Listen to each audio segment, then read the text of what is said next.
Ini ndiri murume and ndine makore 48.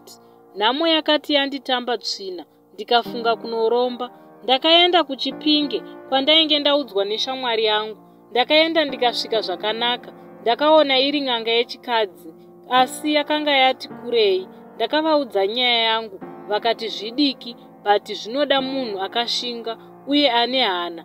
Ndakavati ndakasimba. Vakazondipa chirauro zvikanzi ndofanira kunoraura nacho kurwizi kwandinogara.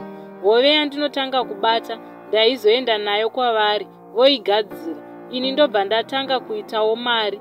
Ndakadzokera kumba mangwana acho ndakaenda kurwizi kunoraura. Ndakagara bhati dzaive dzisingadyire hove dzacho.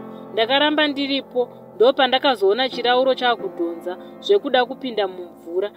Ndakabata muti wacho kwakuda kubura, ndikatadza kubura. Ndikati regai ndiete kudhonza. Ndakadhonza ndikaona zvichiita. Ndakazoona pabuda baba vangu vaive vakafa kare kare. Ndakabva ndachiregedza chirauro chacho zvikadzokera zvese mumvura. Ndikatiza kuenda kumba. Hapana kana wandakaudza zvaive zvaitika, kana kun'anga kuya handina kuzodzokera.